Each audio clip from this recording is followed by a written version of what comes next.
Bismillahirrahmanirrahim. Good afternoon, Your Excellency, dear colleagues, dear friends, students of QFIS, and our guests.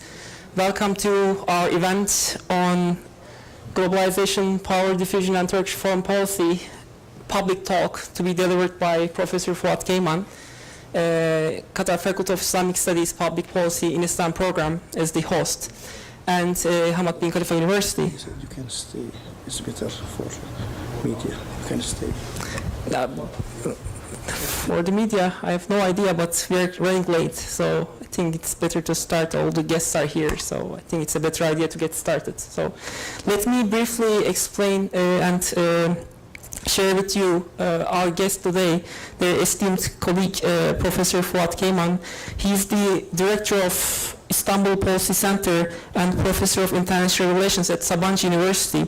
He's a leading Turkish political scientist and expert on civil society development, democratization, globalization, and international relations, and Turkey-EU relations. Professor Keyman taught at the Department of International Relations at Koç University from 2002 to 2010, and at the Department of Political Science and Public Administration at Bilkent University between 1994 and 2002. He has been the research director of various projects such as the Peter Berger and Samuel Huntington's Many Civilizations, Civicus, and Mapping Civil Society in Turkey. He holds several postdoctoral fellowships from Wellesley College and Harvard University. He conducted extensive research and written copiously on the political and social trends in Turkey. He is the author and editor of 20 books, including Hegemony Through Transformation, Modernity, Democracy, and Foreign Policy in Turkey, Symbiotic Antagonisms, The Transformation of Anatolia, The Future of Turkey, Remaking Turkey, Globalization, Alternative Modernities, and Democracy. And finally, we'll have a question and answer period at the end, and I hope you enjoy. And thanks to Professor Keyman once again for coming to Doha and being with us. We can get started. Thank you, Evren. I am very honored and delighted to be here, both in the Faculty of Islamic Studies and in Doha, in Qatar. And I'm hoping that this would be the beginning of a long journey, collaborative research between Qatar and Turkey, between different institutions. And I believe that Qatar and Turkey together can give a big hand to the very turmoiled region, our region, and produce better results which our globalizing world needs. Of course, my talk is about Turkish foreign policy last 12 years. Some of the positive developments and also as well as challenges that it faces today. And of course, those challenges and positive developments together make a very important any effort between countries, collaborative effort to contribute to peace and stability in our region and in our world. Turkey, there has been an upsurge of interest in Turkey last 10-12 years, a global attraction to Turkey. Of course, this interest in Turkey and the global attraction to Turkey somehow has to do with Istanbul. I live in Istanbul. Probably most of you guys visit Istanbul. It's a very beautiful city. But of course, this interest should not be reduced to Istanbul. Of course, there is much more important reasons for this upsurge of interest. Mainly, two reasons or two factors that have given rise to this interest in Turkey last 10 years, and both of them had to do with globalization. And here we have two interrelated concepts that we of course discuss this in different realms. The one actually is the crisis-ridden nature of globalization. We are living in a globalizing world, and this world is not a nice world. It has been going through recursive crisis. 1997 economic crisis, South Asian economic crisis, which went to Latin America very fast, went up to Russia, and then come to Turkey in 2001. Of course, in 2001, 9/11, big crisis, which actually reduced all world politics into global fight against terrorism, including invasions, wars, so on and so forth. And then finally, 2008 economic crisis, which is going on. And in that sense, of course, global crisis is not one, but multiple. And this has produced unprecedented challenges to countries.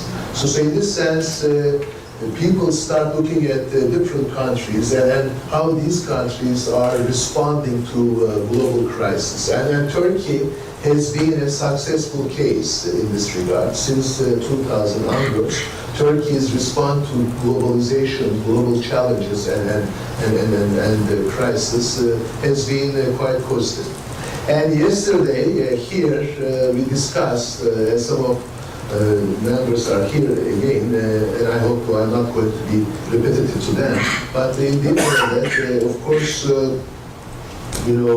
there are lots of domains, there are lots of dimensions of Turkey's response to globalization. But nevertheless, right now, to keep the long story short, Turkey has been quite actively engaging with globalization in responding to globalization. So instead of being outside the globalization, instead of passive actor of globalization, it has been actually responding to globalization.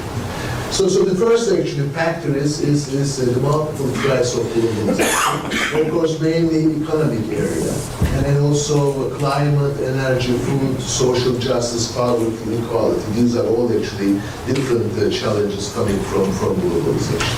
But in line with this crisis, what has occurred is also what we call a shift in power in globalization.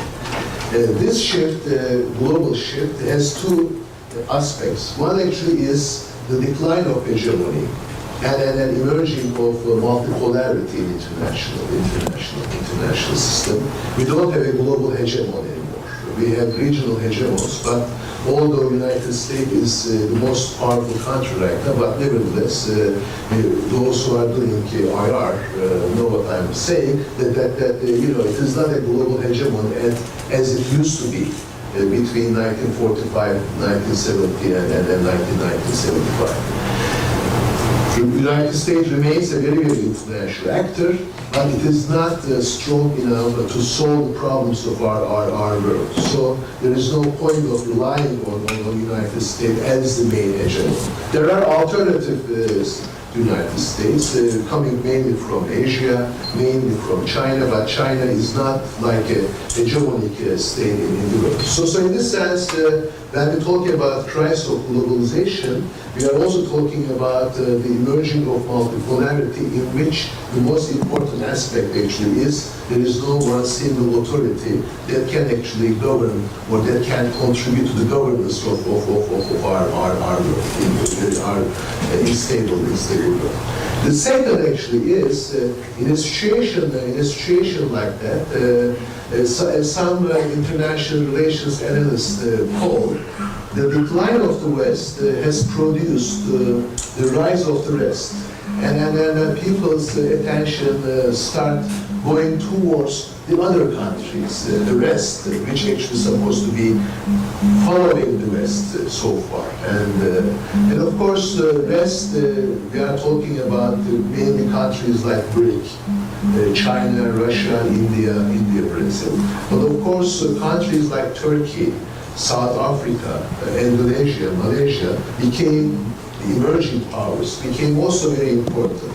As a matter of fact, in addition to the decline of the West and the rise of the rest, Charles Kupchan from Washington circles just produced a book called Nobody's Land to describe the global politics. So in this sense, he says that there are multiple actors and each of which actually is trying to put their own agenda on the table. And then Turkey has been one of these actors. So we should actually always keep in mind these two factors: the crisis, multiple crises of globalization, and also global power shift from west to the rest, which have made what we call emerging powers very actually important in the establishment of regional and global stability and possibilities. So, upsurge of interest in Turkey, of course, happened within the context of these two, global crisis and global power shift. As the title of the talk indicates, if you are familiar with the work of Joseph Nye, he calls this power shift as power diffusion in the world. And the interest has a reason, because Turkey is able to offer a number of things in this kind of situation. For instance, interest has to do with the ability of Turkey to demonstrate last 10, 15 years. But of course, one could actually take it back or trace it back to 1923, which is the emergence of the modern Turkey by Mustafa Kemal Atatürk and the followers. Of course, Turkey demonstrates that a secular, democratic, and constitutional governance is possible in an overwhelmingly Muslim population. That means actually, rather than clash of civilizations, that means dialogue among civilizations. That means, in particular, compatibility between Islam and democracy, Islam and secularism, Islam and modernity, but more importantly, Islam and globalization. So in this sense, rather than clash, cooperation or compatibility is possible. As a matter of fact, at the end, maybe in the question and answer, the time we will actually discuss, this compatibility has become once again very, very important in the case of Syria than Egypt. Is it possible to make them compatible? But of course, in addition to this compatibility thesis, we have also Turkey, a country which is growing economically. Last 10 years, Turkey's economy has been quite dynamic, growth rate has been quite impressive, and also Turkey has produced internally very active and dynamic entrepreneurial cultures. So in this sense, compatibility and economic dynamism / entrepreneurial culture went hand in hand. On the top of it, these two has been coupled with a very proactive foreign policy of Turkey. Turkey has been engaging regionally and globally, an active foreign policy. And fourthly, this compatibility, economic dynamism, and proactive foreign policy has also produced what I call best practices in humanitarian efforts. So Turkey in engaging regionally and globally, especially in the areas of South Asia, Middle East, and right now Africa, has been quite humanitarian. And so it has become one of the humanitarian states in the last 10 years, which I will actually elaborate on later on. And all of these, dimensions also have a very, very important niche. Turkey is only a Muslim country in the world that is having full accession negotiations with the European Union, is a candidate for full membership in Europe.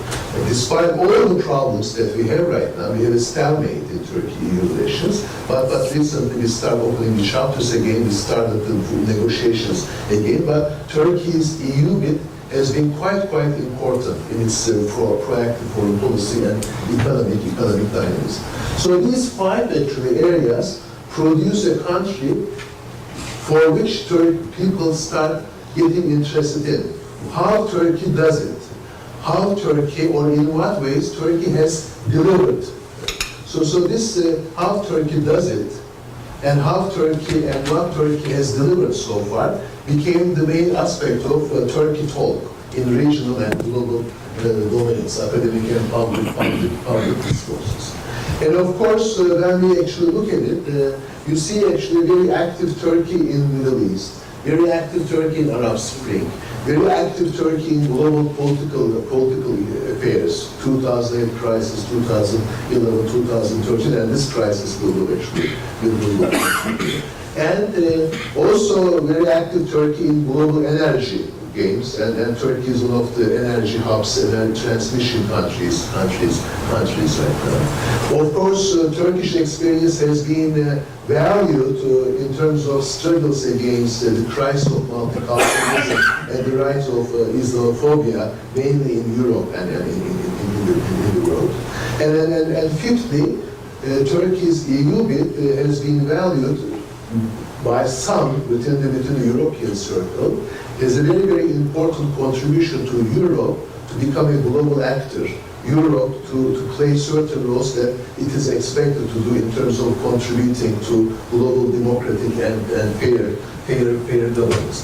So in this sense, when we look at Turkey's practices and Turkey's activities in recent years, it is not only in foreign policy, it is also in economy, in culture, in Europe, in the world dialogue, so on and so forth. It is a multidimensional, multi-layered process. In that process, when you look at how in global academic and public discourse, how people approach Turkey, how Turkey has been perceived in this larger global talks and discussions about global affairs and global crisis. My research indicates that at least four what I call perception-based identities of Turkey have emerged. For instance, Turkey has been approached as a pivotal state, a hinge in its region, in Balkans, in Caucasia, in Middle East. And of course, this pivotal state role of Turkey, a regional hegemonic role of regional actor or regional role of Turkey, has to do with a couple of characteristics of Turkey. One actually is the bridge characteristics. It's the only country that could bridge East and West. The only country that we bridge between different civilizations. But also the ability of Turkey to speak double languages, meaning that the ability of Turkey to talk to Europeans and Middle Easterns at the same time. To be a mediator or to be a point of mediation between East and the West, East and West. And this actually ability of Turkey to speak both different actors at the same time, between West and the East, and the actually role of Turkey or place of Turkey as a bridge has been actually very, very important for its pivotal state. Pivotal state argument comes from Paul Kennedy's work, and pivotal states are those states. Some of them are emerging markets like Russia, like Turkey, Brazil. These states are regional actors, and these states' domestic situations and these states' domestic stabilities produce positive effects regionally. If these states are not stable domestically, they could produce crisis-ridden effects regionally too. So they are actually, Paul Kennedy calls them pivotal actors, and I actually agree with him that Turkey is one of the pivotal aspects.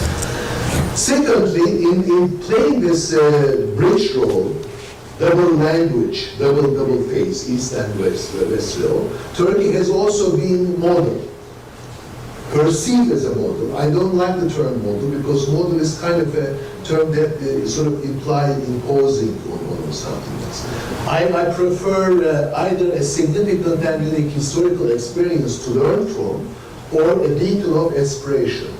So deliveries that Turkey has made last 10 years, economic front, cultural front, political front, so on and so forth. But also Turkey's contributions to regional and global fields actually has been made itself as a model. And then, of course, the basic tenets of this model, as I mentioned, on the one hand is compatibility of secularism, Islam, and globalization, and on the other hand, Turkey's economic and entrepreneurial dynamisms. These are very, very important issues in Arab Spring, and the other areas too. But thirdly, which was not the case during the 80s and the 90s, throughout the 2000s, and it will become more and more important, in addition to being a pivotal state and a beacon of aspiration, Turkey also being perceived as an energy hub, a transmission point, and energy issues in terms of course, in Turkish case, the natural gas. This is becoming very, very actually important. And a friend of mine, in talking about Turkey's energy hub position, gives a good example, which I repeat here, which I like actually, metaphorically is an illustrative example.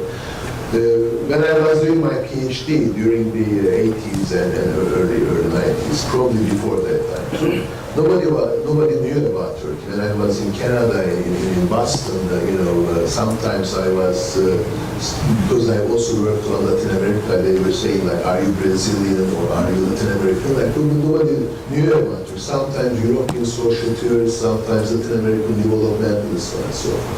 But all of my friends knew Turkish copy, so not knowing very much about Turkey's location, so on and so forth, during the 80s, my experience, but everybody was drinking Turkish coffee. And interesting thing about Turkish coffee is you don't produce coffee in Turkey. That's the way that we do coffee. It's called Turkish coffee, and it is known. So it's kind of a brand name without production. And my friend says that the energy issue in Turkey is like that. So we don't produce energy, we will actually transmit energy. So energy is a new Turkish coffee. And Ceyhan, which is actually the sort of, southern Turkey, is a small town, turned out to be a new Turkish coffee because it is the center of all these pipelines and energy transmission places. So energy is, of course, big issue, but of course it is also a challenge. This is the difference between Turkish coffee and energy, because Turkey is an energy-dependent country. It transmits, but it doesn't produce.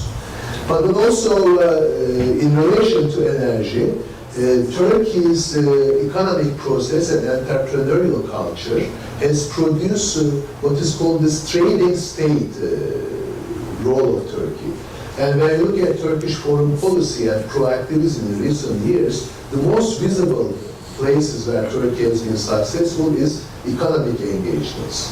And some people prefer that last year's actually Turkey act a trading state more than anything else. So in this sort of pivotal state, model case, beacon of aspiration, emerging markets, emerging market trading state quality and energy is actually quite an important aspect of this identity-based approach. And finally, of course, it is not like China, it is not like US, but Turkey has been one of the humanitarian states, mainly in Africa in recent years.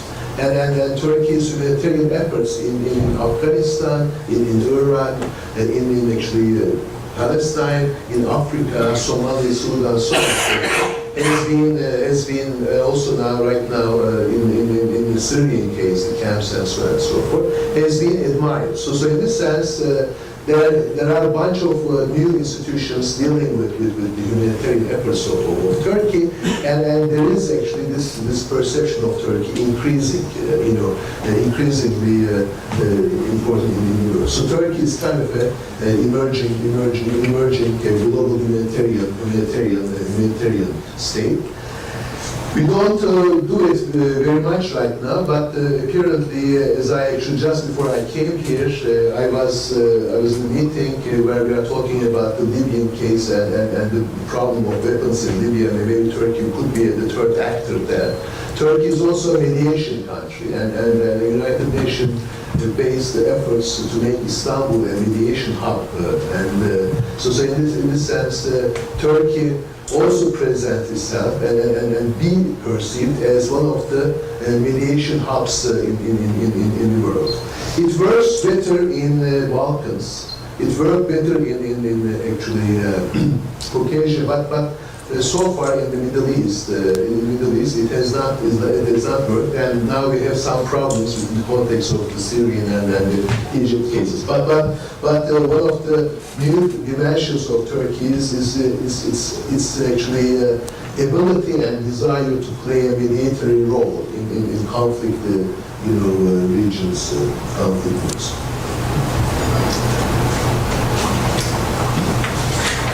When we actually put these identity perceptions together, of course, we see actually new roles. Let me repeat myself: a trading state, humanitarian state, mediation actor, pivotal state, energy hub. When we put all of them together, what we get actually is soft power. All of them are the dimensions of soft power. And this indicates that the recent proactive Turkish foreign policy, recent engagements that Turkey has initiated regionally and globally, has been based on not hard power, not sometimes Clinton calls smart power, but soft power. And there has been a causality that can be established easily between Turkey's success story and Turkey's use of soft power. And I'm saying this by underlying it because when Turkey deviated a bit from soft power, it faced problems. So in this sense, one should underline the importance of soft power in responding the crisis of globalization and the importance of soft power, which emerging markets, the rest, should play, actually, should prefer. Little repeat, but in order to summarize what I've said, this positive story, I like to actually very briefly talk about Turkey as a humanitarian state, which is the most important part of soft power. In this domain, Turkey as a humanitarian state, we have a very clear distinction Turkish decision makers make in their humanitarian assistance efforts. This distinction has to do with the distinction between state building and nation building, and Turkish humanitarian efforts has always been based on state building, not nation building. That means that Turkey wants to help those countries in terms of the establishment of good governance linkages, good governance institutional structures, without dealing with domestic affairs, without engaging with domestic affairs, without taking sides in domestic conflicts and domestic struggles. And so most of decision makers say that this is the way that they do it. State building practices in Afghanistan, state building practices in Iraq, state building practices in Africa, Sudan, Somalia, Yemen, so on.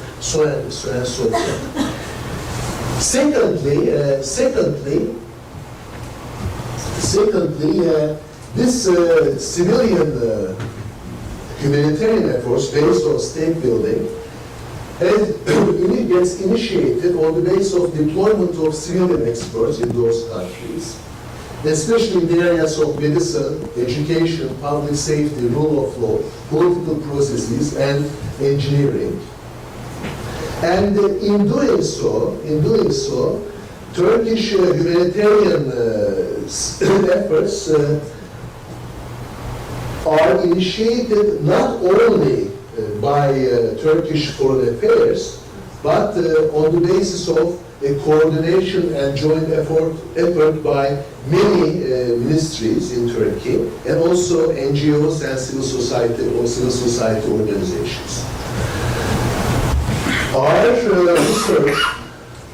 Our research indicate that, for instance, in addition to Turkish foreign policy, Turkish foreign affairs, we have a number of ministries involved in Turkey as a humanitarian state.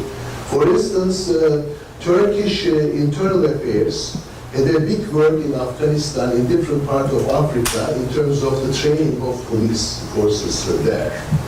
In Turkish Justice Ministry, involved in many of these countries in terms of the training of those people in how to write law, how to actually enact law, and constitution-making processes there. Turkish Development Ministry helps a number of countries in terms of dealing with developmental issues, water shortages, medicine, so forth. And Turkish Cooperation and Coordination Agency and Turkish Law Housing Agency have been working in 33, 34 countries in terms of building houses and post-conflict reconstruction efforts, so on and so forth. So in this sense, when we look at Turkish foreign policy and how Turkish foreign policy acting as a pivotal state, as an energy hub, as a training state, we see that there are more than one ministry involved in this process. And many of these ministries actually are involved in Turkish proactive foreign policy. There is a work to be done to create coordination among them, and which we actually try to do right now. But nevertheless, as it is, there is an institutional basis for it, and there is a work and institutional basis for it. In addition to governmental organizations, in this soft power and proactive foreign policy, we have a number of civil society organizations involved too. For instance, Turkish Red Cross does a very good job in Israel, in bringing Israelis and Palestinians working together. In the Turkish Foundation for Human Rights, Freedoms and Humanitarian Relief does a big job in Syria, Sudan, Somalia, Iraq, and other parts of the world. Turkey's doctors worldwide, or early doctors, does a big job in terms of medicine, fighting against AIDS, cataract, B12 deficiencies in different parts of Africa.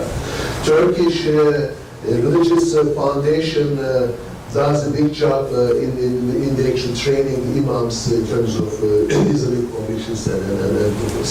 And there is also a bunch of other institutions. These are all philanthropic institutions. They do a big actually job in Africa, in the Middle East, and in actually Balkans. So in this sense, when we look at Turkey as a global humanitarian state, and Turkey employing soft power, we see that it is the success comes by or from a very serious and very hard-working effort between governmental agencies, non-governmental agencies, and civil society organizations. When you take a path like this, I'm going to engage regionally and globally, and I'm going to engage through soft power. This requires an institutional collaboration and institutional involvement, both governmental actors and non-governmental actors. Of course, we will actually discuss this in the question and answer period.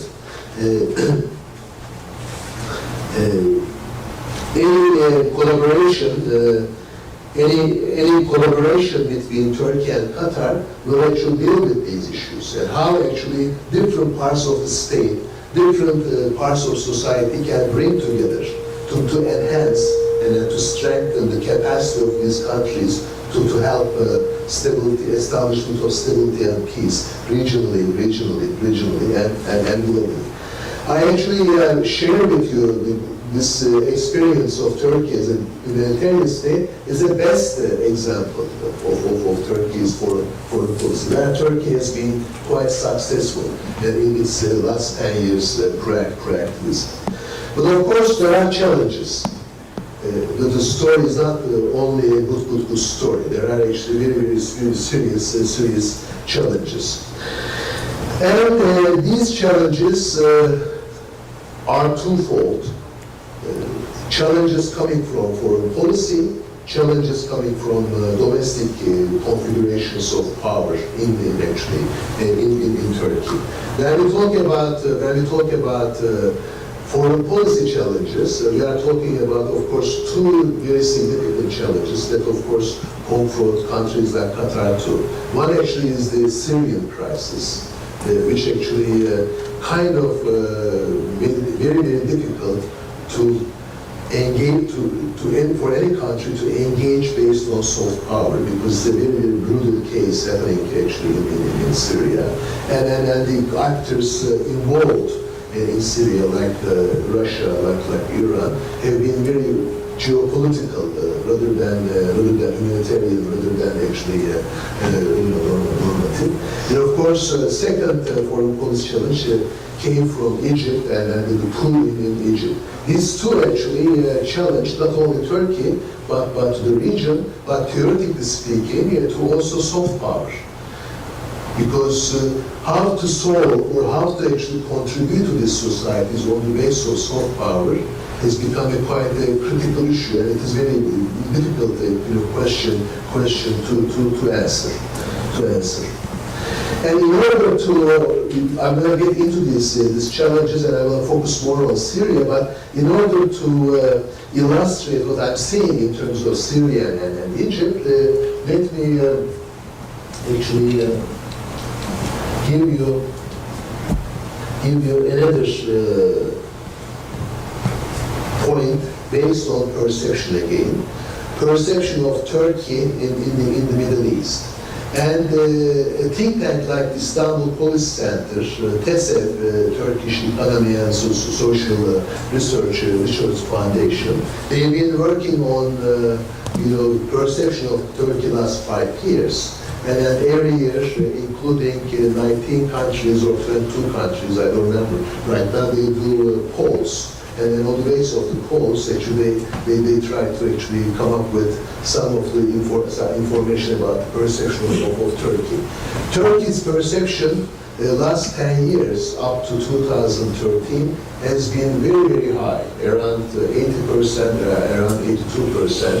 And Turkey has been actually perceived very positively by the Middle East at large and the MENA countries.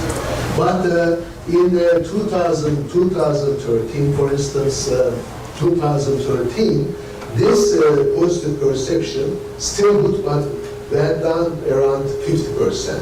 So there is actually a 30% drop in one year. And when you look at the polls, where this drop come from, it came from actually mainly from Syria and Egypt, and the perception of Turkey in both countries dropped very, very fastly. And for instance, in 2012, the public opinion on Turkey in Egypt was 84%. Right now it's 38%. And then similarly, in Syria, it was again around 80%. Now it actually gone to 22%. So in this sense, this kind of developments, very serious challenges. One actually is internal war in one country, another is coup in another country. Of course, these are actually big challenges to Turkey, but not only Turkey, but as I said, challenge to soft power. How soft power can actually deal with this kind of thing. My argument is Turkey should remain as soft power, and Turkey should actually respond to these challenges as soft power, never deviate from it.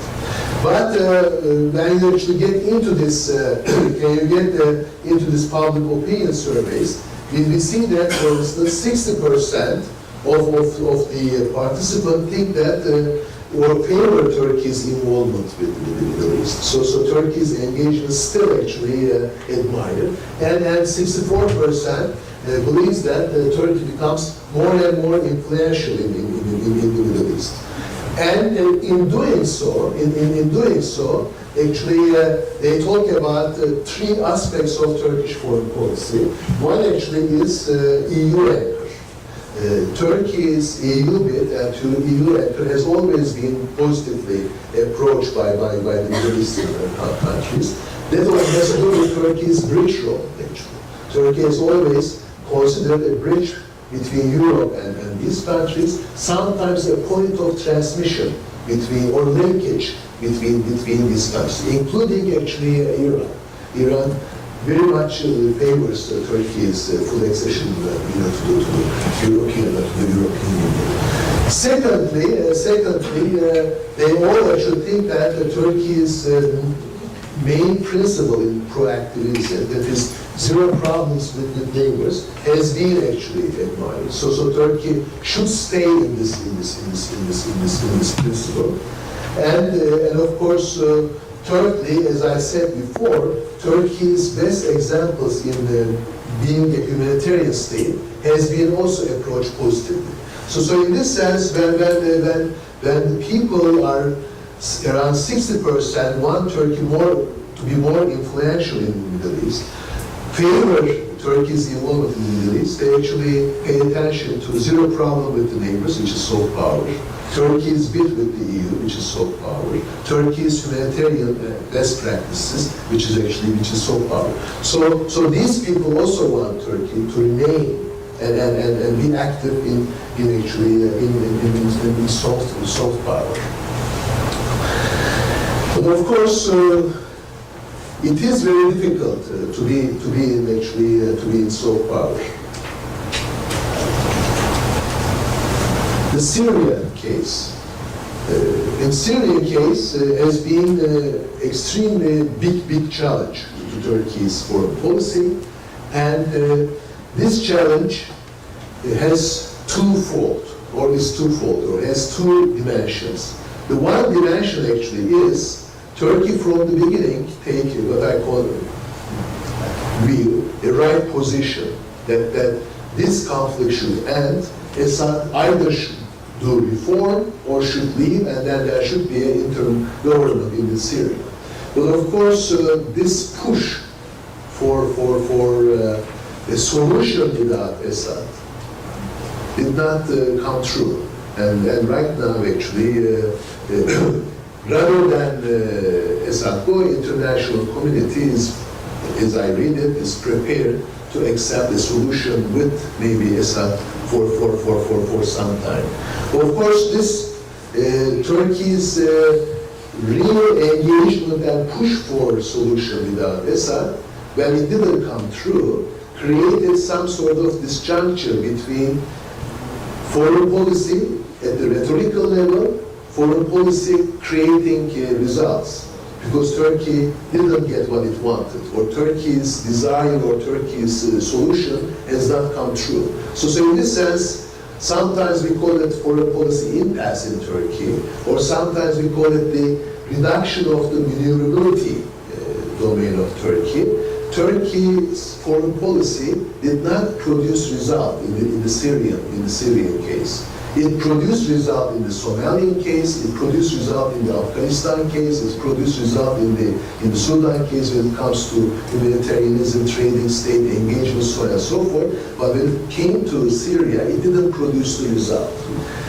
And of course, our foreign policy makers worked very hard on this.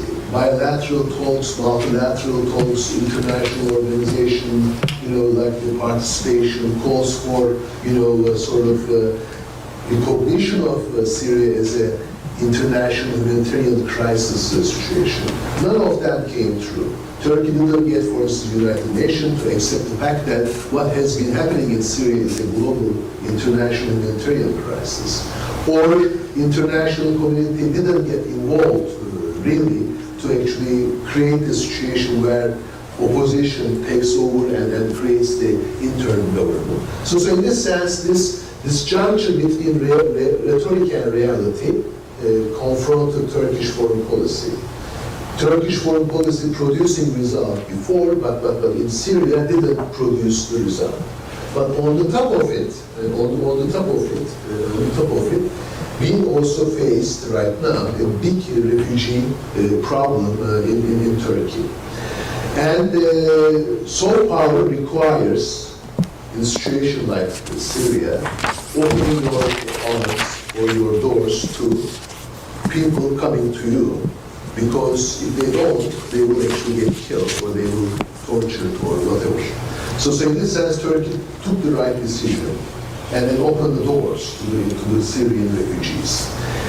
But over the year or so, right now, we have Syrian refugees operating in 3 layers. On the one layer, we have camps. And in those camps, we have more than 200,000 refugees. And these refugees, Turkey's job in that context has always been admired by international community. I was talking about it yesterday, and I was actually in the UN meeting last week, and everybody talks about Turkey's effort in that context, an admirable effort, because Turkey does it by its own means, doesn't get financial support from international community. It is Turkey who does it. Of course, there are camps in Jordan or something, but they are more internationally financed camps. So there is no problem in terms of people in camps. But there is second layer, which is what we call registered Syrian refugees in Turkey, and they are actually their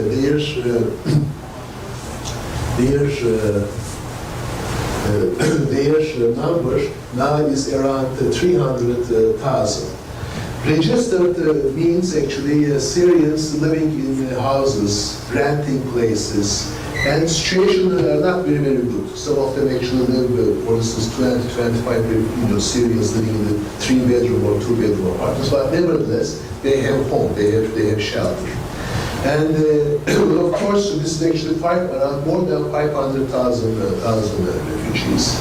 And the third layer is what we call unregistered Syrian refugees, in Istanbul and the other areas. And there are actually right now around 250,000, 260,000 of them. So Turkey's refugee number, Syrian refugee number, ranges from 650,000 to 800,000. And for the Affair Ministry people say that in the months to come, this might actually surpass 1 million. Of course, this is actually a big problem for 2 reasons. One reason actually is research. The research indicates that most of them are not going to go back, even though there is a stability in Syria. So in this sense, we have a refugee problem which might actually sustain itself in a very problematic way. And secondly, more and more tensions are occurring between Turkish people and the Syrian people. Like the problems that occurred or occur in Europe between Europeans and the newcomers. This xenophobic discourse that people come and get our job, people are coming and taking our positions and stuff like that. Now actually in Urfa and in other actually cities, we see tension occurring between Syrians and Turkish labor or Turkish workers. They say the Syrian workers are, under, over-exploited, but nevertheless they take the jobs. So in this sense, this soft power, very positive, might actually create unintended consequences if it is actually the crisis continues and the crisis is not handled by multiple actors. So that's actually what Turkey faces right now.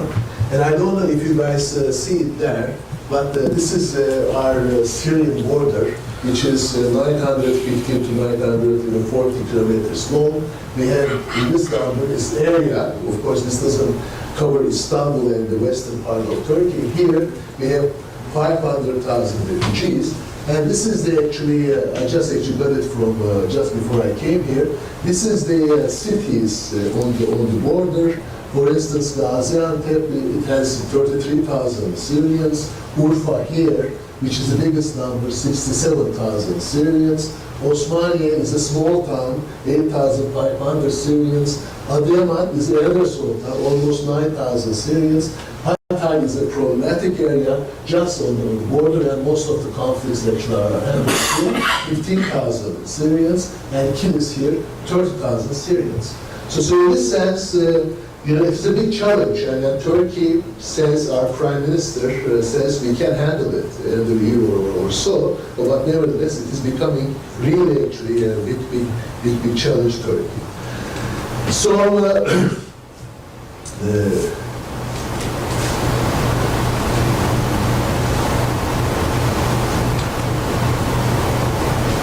so it has to be solved.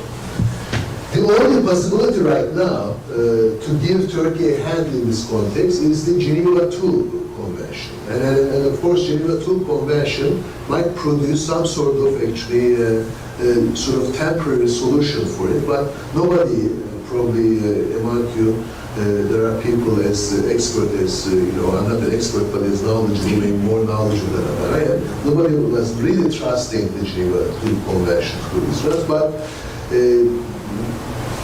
there is a possibility because of the recent developments between the United States and Iran and talks between Obama and Rouhani that there might be some sort of ceasefire, you know, push coming from Iran and Turkey, and so that we might have a space of breathing, you know, in this context. But of course, this is still a possibility.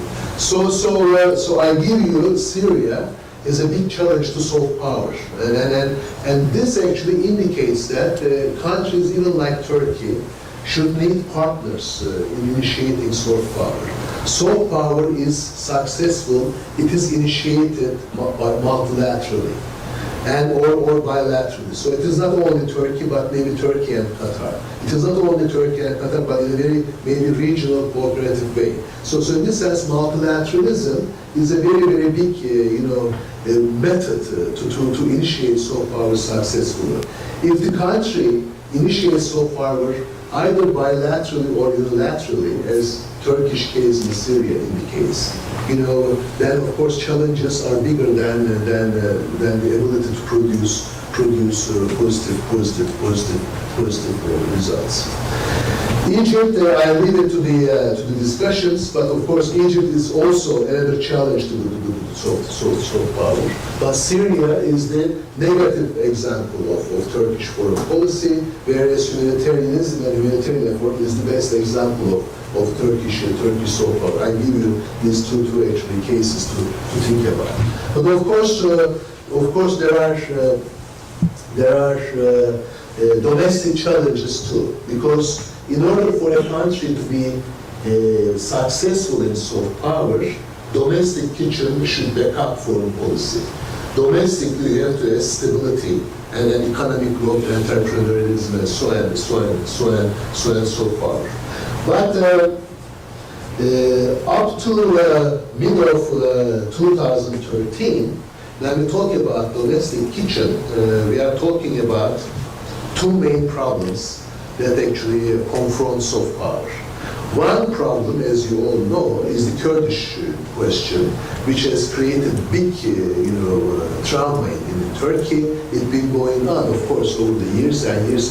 But since 1990 onwards, Kurdish question mainly has been fought in terms of what we call international relations, low-intensity war between the Turkish military and the PKK, which caused more than 30,000 people's life. And some actually research indicate that with the murders, kind of what's called unknown murders, this number goes up to 46,000. And it's a big actually challenge to Turkey. Big hindrance to Turkish democracy, Turkish economy, Turkish domestic stability, so on and so forth. But at the end of the 2012 and the first 6 months of the 2013, Turkish government took a big risk and made a very big loop forward. That is what we call peace process. That is the negotiations going on between the AK Party and the PKK, mainly actually, if you put more concrete terms, Erdogan and Öcalan. And of course, these negotiations has been coupled by the work of what is called the Wise People Commission. I was one of the wise people there. Actually, I worked in the Aegean Coast. So everybody worked very hard to actually get success in this context. Kind of disarming PKK, ending the weapons, ending conflict, and then starting politics in dealing with the Kurdish question.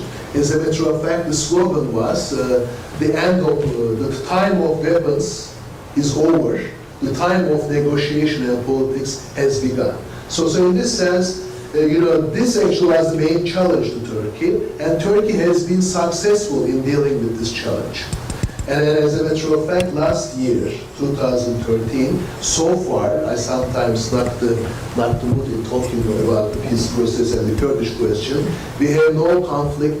We have no actually kind of tug of war kind of thing in Turkey. No martyrs, no death, and so in this sense. December 2016, we celebrated the first year anniversary of the peace process. So in this sense, Turkey has been very much successful, or has made a big move in dealing with what is considered the most hindrance or most the preventive force for democracy and economy, which is the Kurdish question, the PKK. But in a very weird way, as we've been actually getting better results in the Kurdish question and the disarmament of the PKK, since the middle of 2013, we've been actually having another type of internal domestic problems creating instability on Turkey. One, of course, started with the Gezi movement and the Gezi protests in Istanbul, where Turkish, the AK Party government and then the protesters kind of clash over the issues of urban transport and so on and so forth. There are questions I will answer. So that was the first sign. If you've been to Istanbul around June, actually that was a very, very weird Istanbul.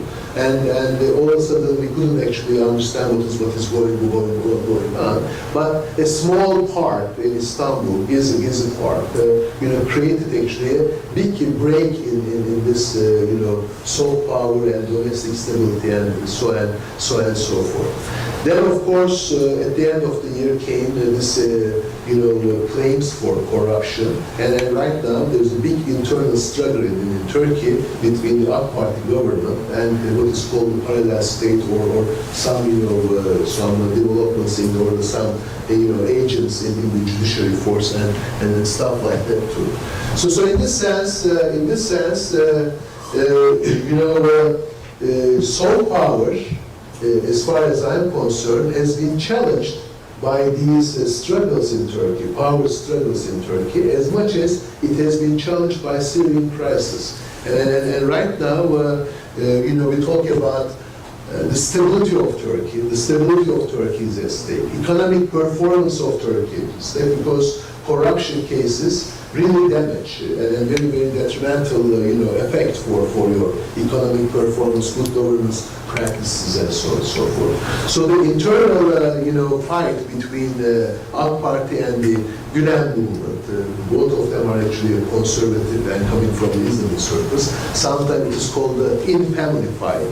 That is also very detrimental to Turkey's stability. As a matter of fact, it is very detrimental for me, for the soft power of Turkey, because most of the actors working in soft power now being actually criticized, being this party or this party or that party of the internal struggle.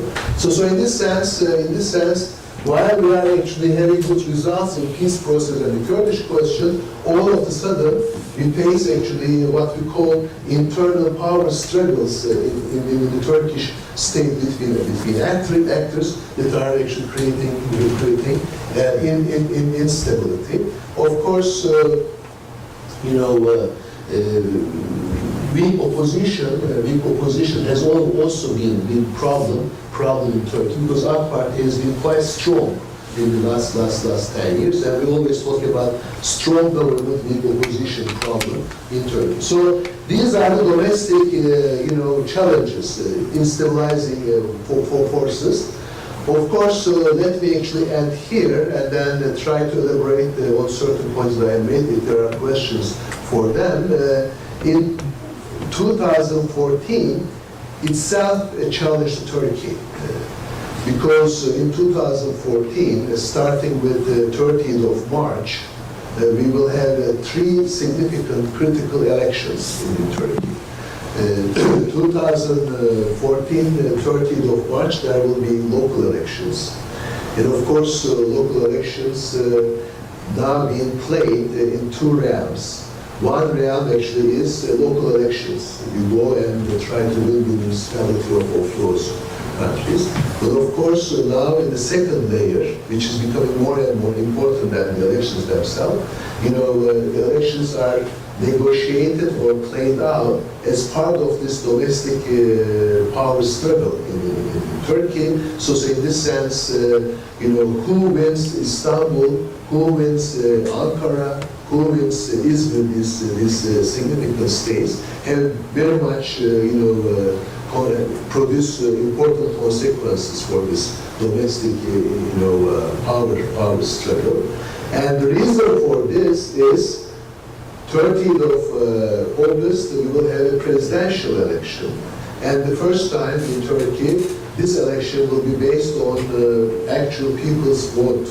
So usually, so far in Turkish history, presidents have been elected from within parliament, but right now, as a result of the constitutional change, people will elect people.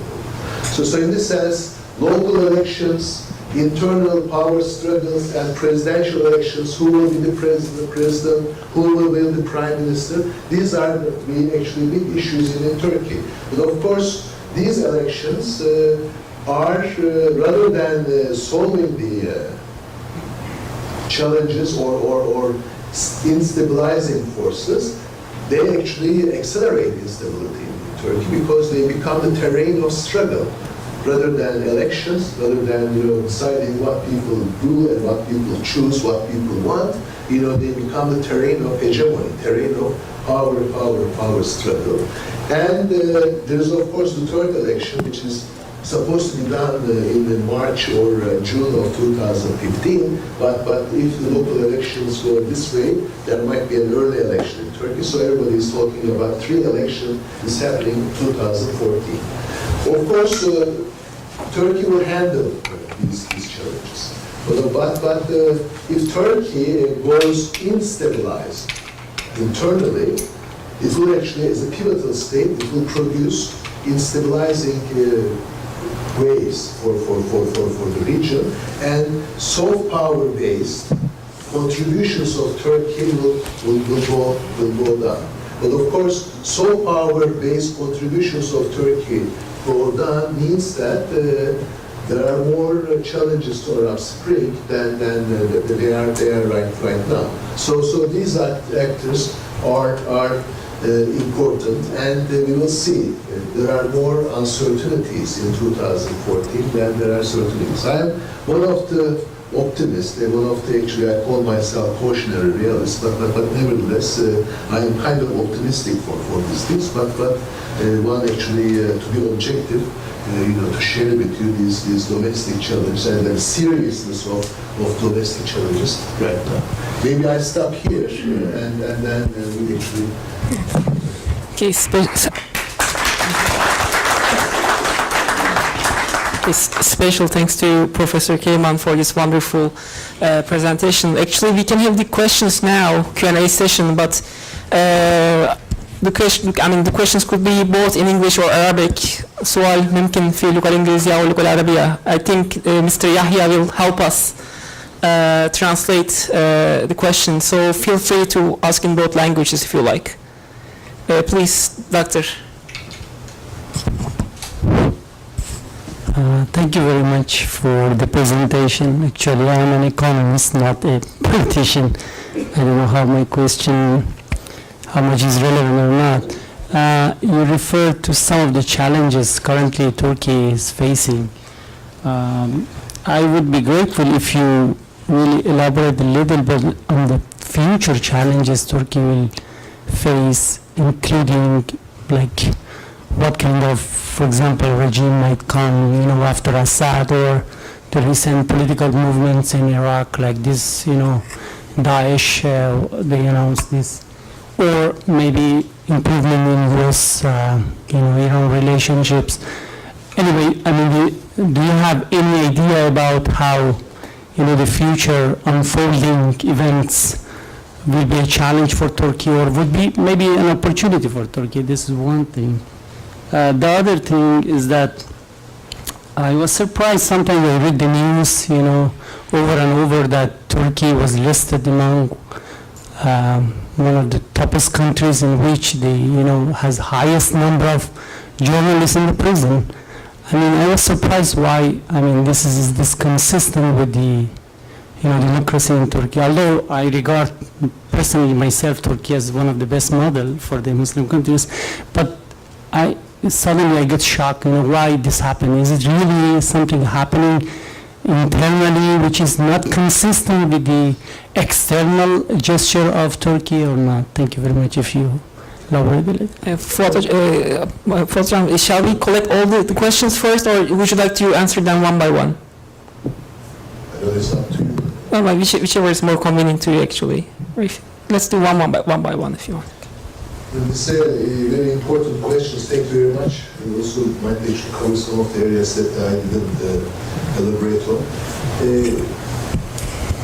The way that I presented is my conscious decision to make or to put forward the argument that Turkey has been quite successful in soft power. And when it comes to regime change, when it comes to actually, sort of Turkey seemingly, positioning itself in one side or another in this regime change kind of situations in Egypt, Turkey's effectivity and Turkey's perception goes down. So soft power is extremely actually important. And when I talk to foreign policy decision makers, when I read the situation, I believe that, for instance, Syria, Turkey wants one way or another a unitary Syria. Maybe it is federation, whatever, but it should be a unitary Syria. It is not the hegemony of one over other, but it's kind of a unitary Syria. If that happens, going back to my beginning of my presentation, Turkey could be very, very important and very, very effective in the post-conflict reconstruction of Syria. And because in terms of my choice of humanitarianism was a conscious choice, because all of these actors will actually get in. And then Turkish, for instance, low-income housing agency will come in, TİKA will come in, development ministry will come in, and all of these guys will actually help and play a role in the reconstruction of Syria. So in this sense, Turkey's positive role will increase if there is a ceasefire and if there is in fact actually establishment of the interim government towards a new Syria. So I'm actually hopeful for this one. Then what we call a foreign policy impasse right now in Turkey in terms of Syria might have a very fast U-turn, and then you see a very engaging Turkey in Syria. Of course, in terms of Iraq, I actually take a similar kind of position. When America invaded Iraq, it was kind of, I was actually engaging debates at that time too, and I was totally against war and invasion and everything. But of course, I was doing it in a more normative and more human-based point of view. But some of the geopolitical and state-centric guys in Turkey was also against the war and invasion, because they were saying that, in doing so, America will actually help Kurds to set up an independent state in the north. So Turkey's actually position was a unitary Iraq, so that we eliminate the possibility of, But the peace process I talk about is a very important foreign policy dimension. And this dimension actually is based on collaboration between Turkey and Kurds. Kurds in Turkey, Kurds in Iraq, and Kurds in Syria. And Turkey and Kurds in Iraq has been quite successful. So what we used to call a risk for Turkey now are a big partner and actually are a big economic partner. And if you look at the numbers, economically speaking, between Turkey and northern Iraq is huge. And Turkey and Iraq is huge. And as a matter of fact, in terms of the growing trade volume, Iraq might pass Germany in the years to come. We are talking about right now $20 billion, and it might go up to 30, 40, and $50 billion. And if you are working on, for instance, Iraq, you should notice that the northern Iraq per capita income a couple of years ago was $400 a year. Now is $4,000. And it's going to be actually $15,000 to $20,000 in 5 years if the stability continues. And then, of course, the Iraq and northern Iraq is a bit different game, different ball game for the Middle East. So in this sense, in the beginning, we were going for unitary Iraq, not the independent Kurdish state. But right now, America criticizes, and Turkey not going for unitary Iraq, but having a very good relation with the northern Iraq, kind of thing. But in recent times, the Maliki Erdogan talks started. Our Foreign Affairs Minister Davutoğlu went to Iraq, and the Iraqi Foreign Affairs Minister come to Turkey. Now there is actually a kind of a little rapprochement, if you call it that we actually talk with Maliki, and then of course. In terms of energy, northern Iraq is a very big area. I mean, if you look at the energy resources in northern Iraq, it's really very important for the future. But they get the 17% of the energy resources, and very important to maintain the Iraqi unitary structure right now, and very important to establish linkages and dialogue between northern Iraq and central Iraq, and Turkey wants to do that. So in this sense, economically speaking, and actually energy-wise, if the Syrian crisis creates some sort of possibility of transition, that will actually, for me, reflect on Iraq too. And in both cases, Turkey played quite a constructive role, because Turkey will go back to soft power and humanitarianism, trading state, and pivotal state, and mediation too. So in this sense, there are risks and challenges to Turkey, but they might turn into opportunities. But I don't think we should actually think, or I don't approach them risks and opportunities, because soft power should be based on some moral and normative principles that we do it for regional stability and peace, and we do it for people. And the humanitarian and human-based, understanding of foreign policy in Turkey has been quite successful last 10 years. Rather than opportunities, I will call them openings for Turkey, where Turkey becomes again active and effective in foreign policy. Please. Thank you, Professor, for this very enlightening talk that you've given us. I'm just interested because I'm going to Turkey next week, to Istanbul, and it's my second trip. I'm not an academician or anywhere in this field at all. I come from a land economics background, which is not really terribly related at all.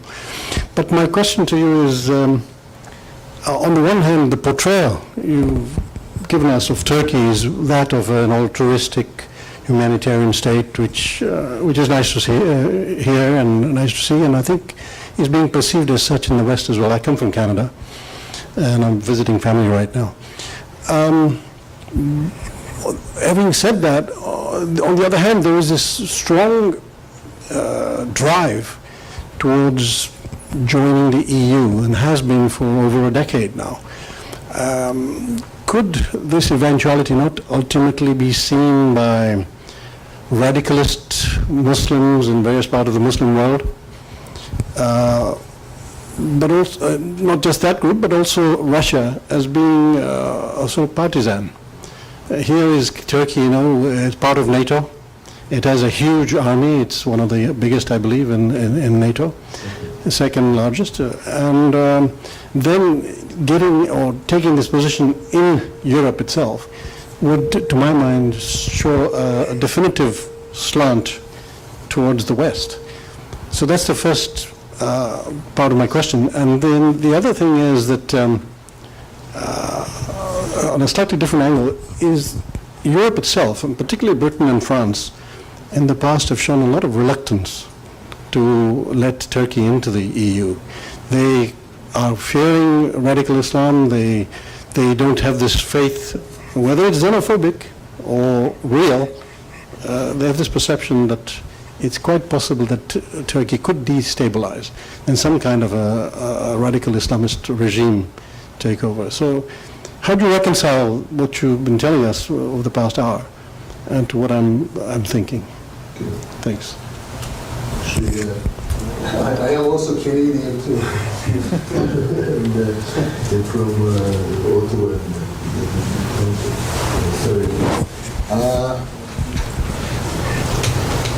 I'm a big supporter of Turkey's full membership in the EU, and I think Turkey, as I mentioned in Turkey's perception in the Middle East, and our Middle Eastern friends, the MENA region friends, yes, except some radicals, but mainly speaking, they also like Turkey, as Turkey is a possible candidate for the EU, because that strengthens the bridge role of Turkey, and that actually strengthens the sort of mission in the location of Turkey. And sometimes they call it a translator. Turkey could be a translator for the Muslim world in the EU. So it has been actually admired and promoted strongly.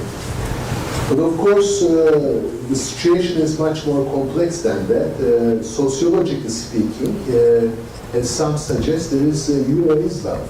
And the Muslim population in Europe is more than 22 million, which is actually, when you think about the members of the European country, there are actually countries that are members that have, which have sort of 1.5 million, 2 million kind of population.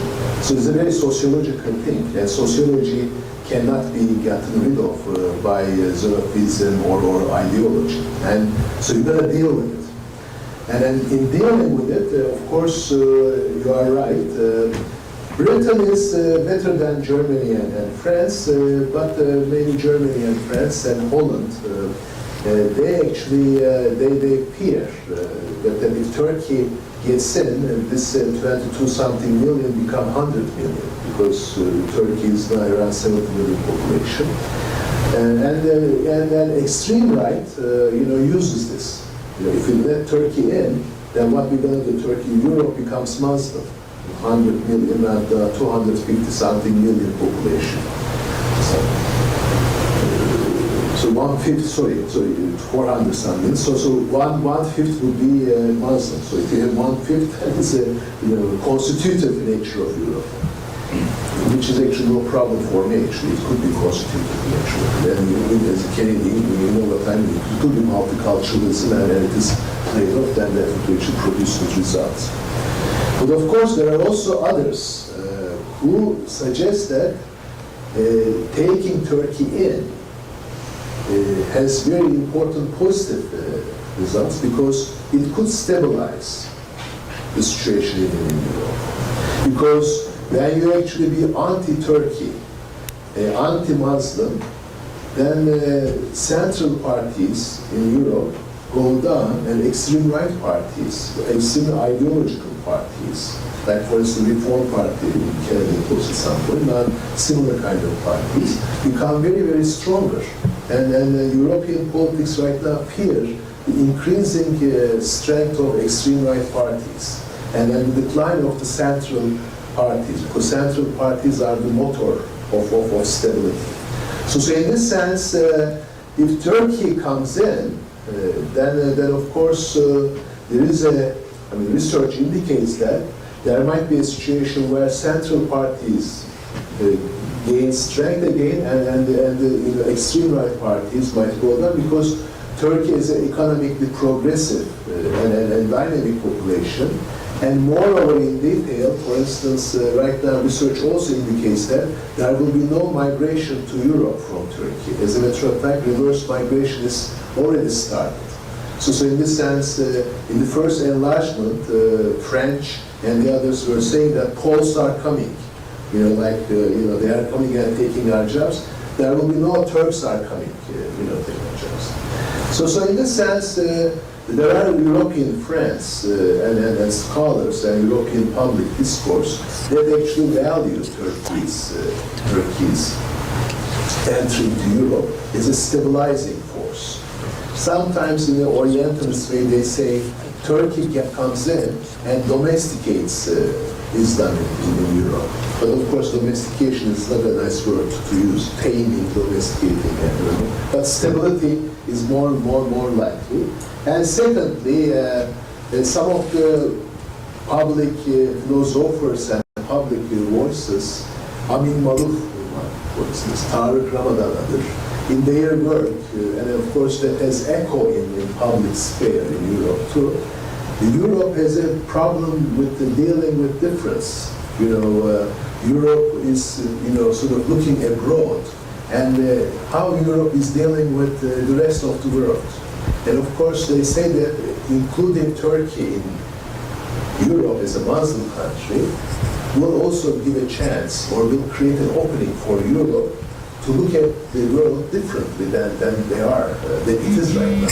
So in this sense, Europe facing the other type of argument, or Europe facing the rest of the world, and they say that Turkey will, play an important and positive role in making Europe much more outwarded, much more integrated, and much more encompassing than right now, which is actually more defeatist, more inwarded, and stuff like that. So in this sense, argument goes both ways. And one final point,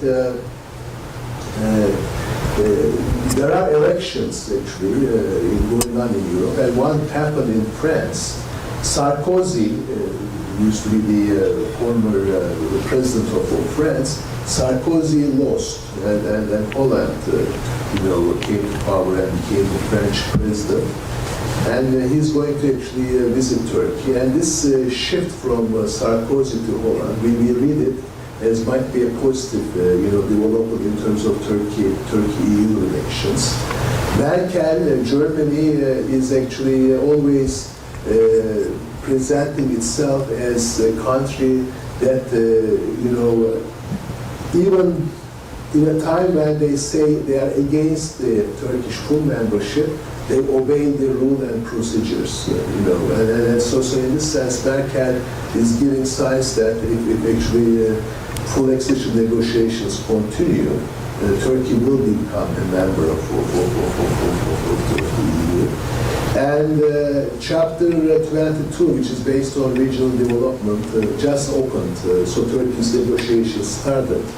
And I regularly see Stefan Füle, who is the enlargement commissaire of the EU, and they are open.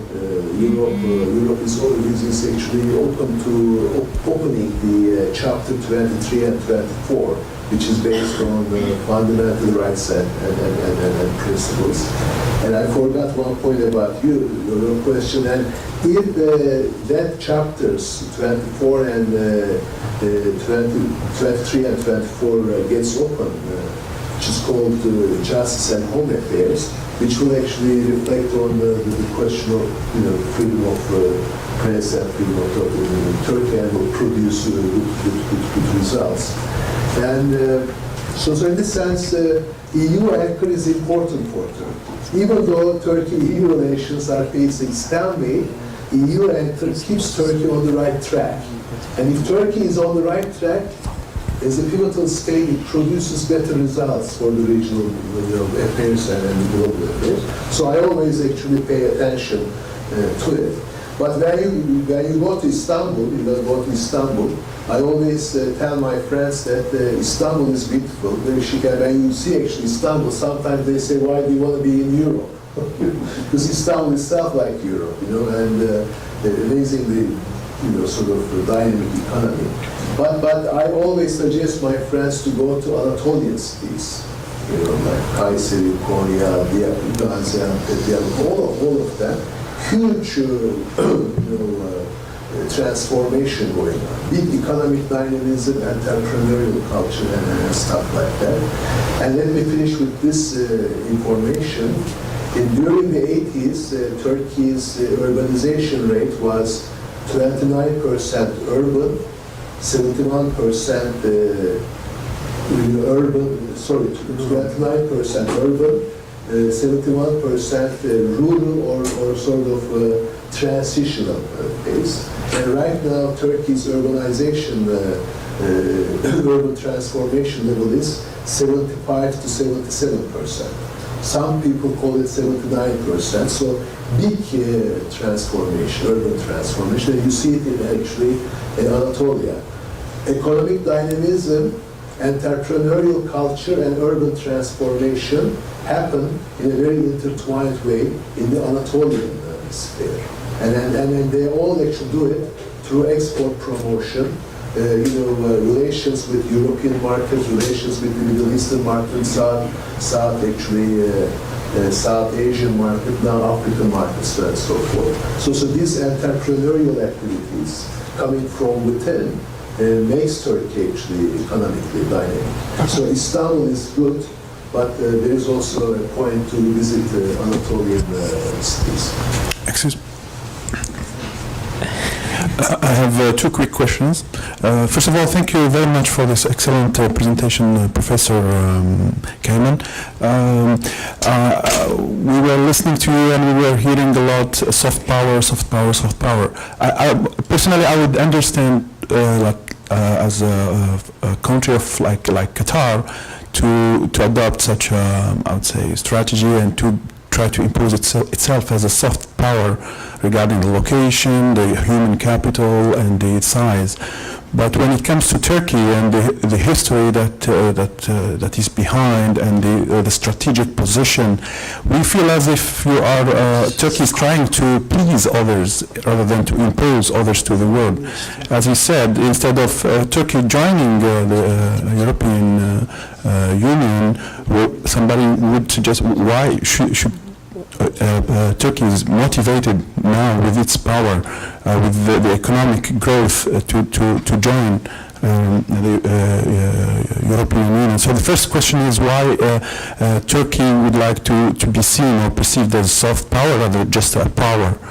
My second question is, you mentioned that the strategy of Turkey is to base on to work on state building rather than nation building, and at the same time, Turkey is willing or is trying to achieve the goal to join the European nation. So between this and that, it seems to be a little bit. I'd like you to highlight this inconsistency. Thank you. But it's soft power or power is the ability of A to get B to do something B otherwise wouldn't do. And but of course, then you get into there's a three-dimensional power in it. But at the end, in order to have power, you got to have capacity to transform, to make a difference. So you might have hard power, but you might not have a transformative effect. You might have soft power in terms of humanitarianism, your economy, your cultural engagements. You make a difference, and then the effectivity of power increases as it's soft. It might not increase as it actually hard or military power and so on and so forth. So in this sense, I always think of power not as a negative term, but as a positive, enabling, or in certain cases, constraining factor. And in that sense, Turkey has been quite successful enabling and constraining factor as actually it operates as soft power. Economy actually it has been quite effective in transformation. Culture and cultural abolishing the visas, open border policies, cultural exchanges have been quite actually effective. In Africa, nobody actually knows about these guys, but these actually civil society organizations have been perceived very well. Those organizations helping those people in terms of fight against the AIDS, fight against the B12 deficiencies, fight against, like blindness, cataracts, so on and so forth. They do actually job. And then they create, maybe it's a smaller scale, but they create actually transformations there. Turkish Airlines, I don't know how you go to Turkey, but Turkish Airlines has been, is a big, perhaps economist, but if you have economy, is a big success case actually. Now, like 3-4 years now, actually is number 1 in Europe and number 4 or something in actually in the world. It goes everywhere. And let me actually give an example. The Sudan case, Turkish Airlines go to northern and southern Sudan. And then in between two. So Turkish Airlines' ability to bring these two guys together, conflict, is much more than hard power. So in this sense, when we talk about power, you're going to see the results. Whether or not you are actually creating the results, but you are creating some sort of, or making some sort of difference, creating some sort of transformation, helping. In Syria, it didn't happen because soft power didn't happen, or maybe that sometimes actually Turkey was criticized as too much engagement with the regime change. Assad goes, Assad doesn't go, and this kind of deal. So in this sense, if you want Assad go, maybe you're going to have a very, very strong hard power, and then Turkey doesn't have it. And so, but I was actually answering that question that if there is an interim government, and if there's a possibility of reconstruction, in actually and sort of also or sort of work on stability in Syria, Turkey's soft power will come in very fast. So in this sense, you have to actually measure it in a different way, and in terms of the degree to which it actually makes a difference. Within that context, of course, that would be a different lecture, but Turkey's soft power and Turkey-EU relations are related too. Turkey as soft power, Turkey as humanitarian state might actually bring Europe into.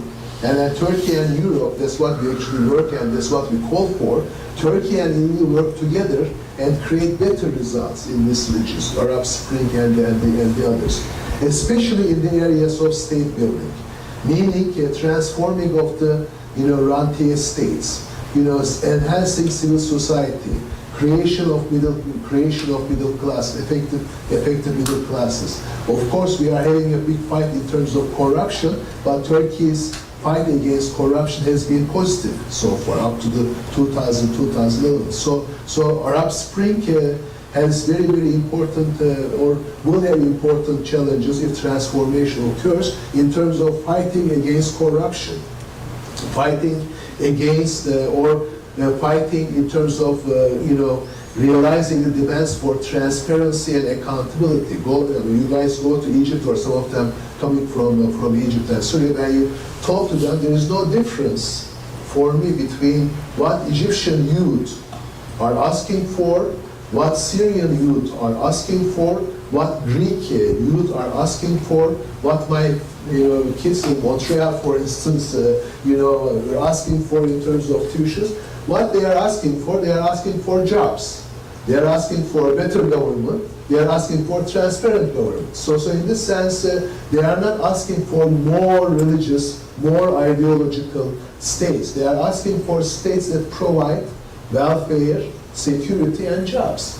Right? I mean, that's why Thomas Friedman, New York columnist, at one point, they said maybe, United States needs an Arab Spring, because the inequality problem in the United States is so huge, as we saw in the Occupy, mostly Katrina and so on and so forth. With that kind of inequality, 1% gets the huge share of the cake, you cannot govern. And then we see it actually afterwards in the federal shutdown and so on and so forth. So in this sense, in soft power, in state building, humanitarian efforts related to state building, not nation building, it's very, very important that where Europe and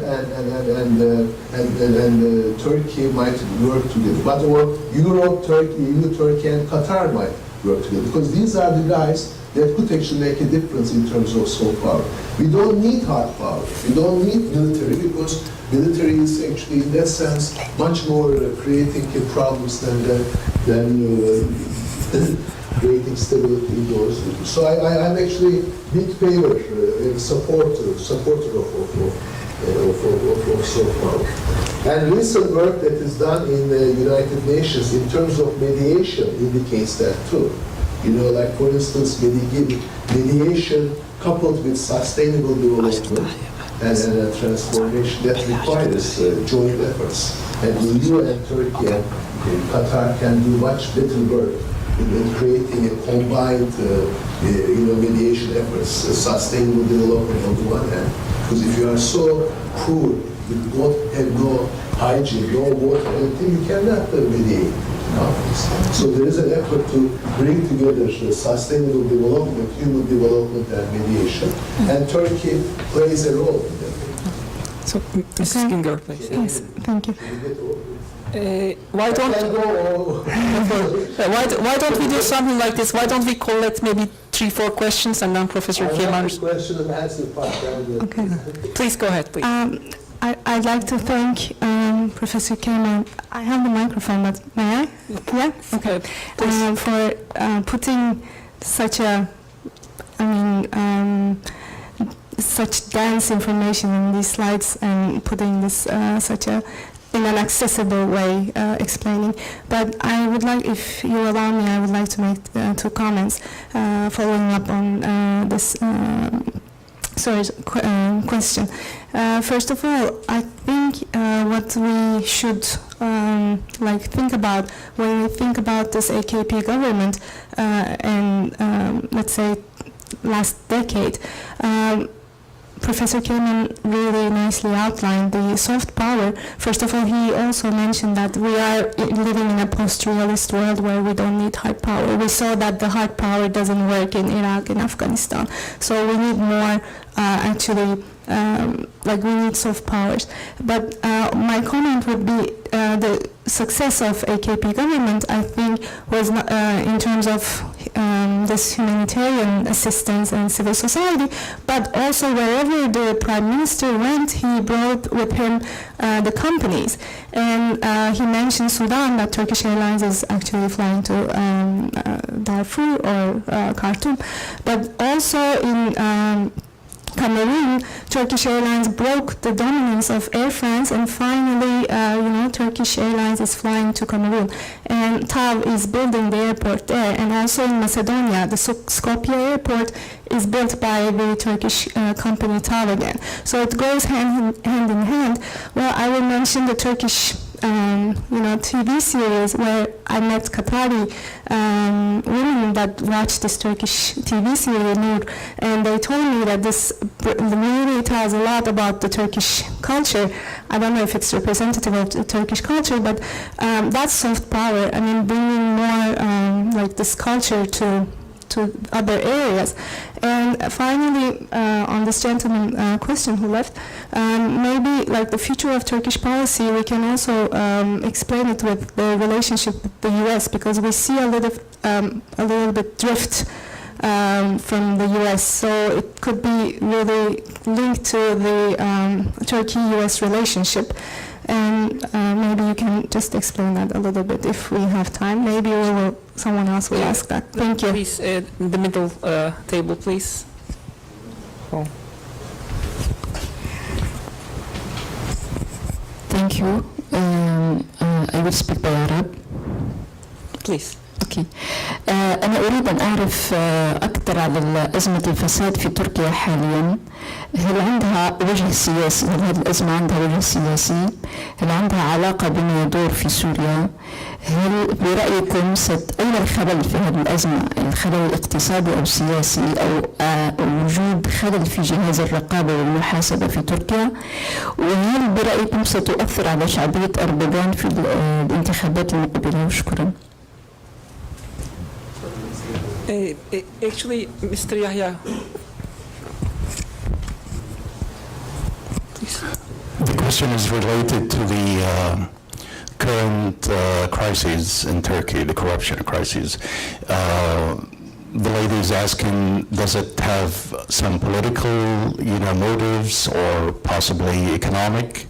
Does the relationship with the Syria, the crisis in Syria also has to play a role with it? Is it a factor in this? And she finally asks about Prime Minister Erdogan's possible popularity in the future after this crisis. Please, Mohammed. Thank you, Professor Kemal, for the insightful lecture. I have two takes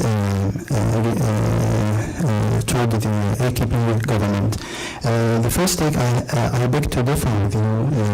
I am very pessimistic regarding the rapprochement with the EU and full membership of Turkey.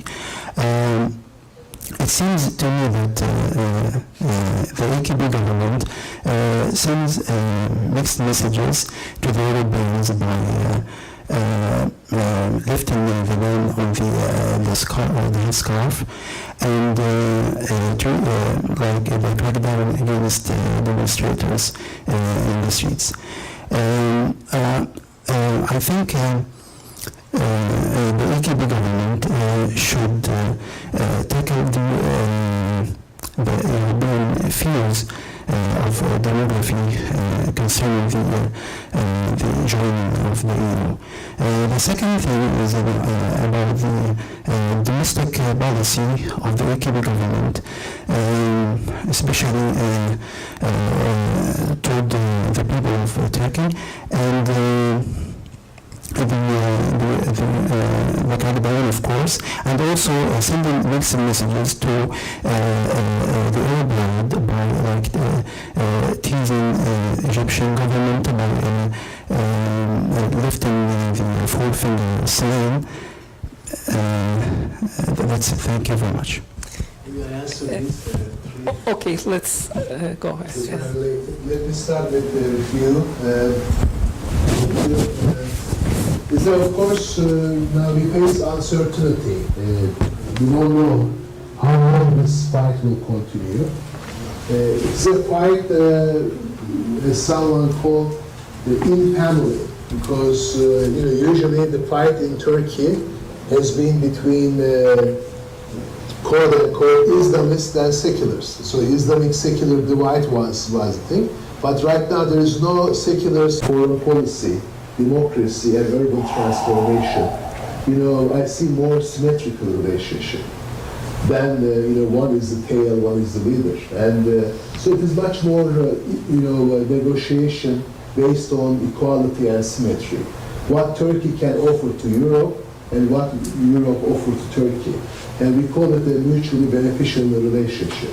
If we actually put it this way, then the result would be much more positive than sort of one party in tail, one party in leader.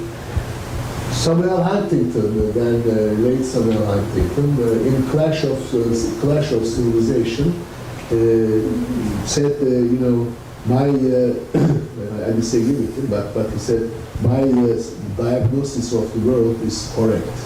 Yes, in fact, actually, we are living in a conflictual world, but right now is no longer the state-state conflict like the Cold War. Now culture-based conflict, clash of civilization. Conflict continues. But he said there are two countries that do not fit in this model. Huh? Yes, and one is Turkey, one is Mexico, torn country. And somebody, I also read him and learned from him, Jose Casanova, is like sort of writes on public religion in the secularism thing.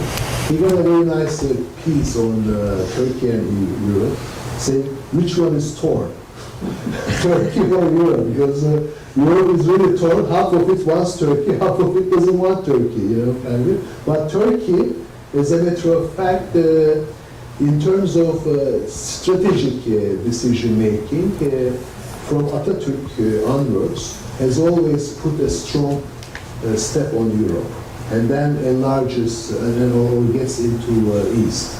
So that Turkey is strong in Europe, it would be much more helpful, it would be much more stronger in the East too. Our foreign affairs minister at some point said that if you are a strong feet on the West, and then throw the arrow from there to the East, the distance goes further and further and further. But this strong step on the West is important. So if Turkey is totally Muslim, we have lots of countries totally Muslim. If Turkey is totally secular, there are lots of countries. But Turkey's interesting characteristic come from the mixture of this. Both of them, neither of them, or either of them. So this is the thing. And let me finish it this way, because it was a very good and I enjoy it, a good discussion.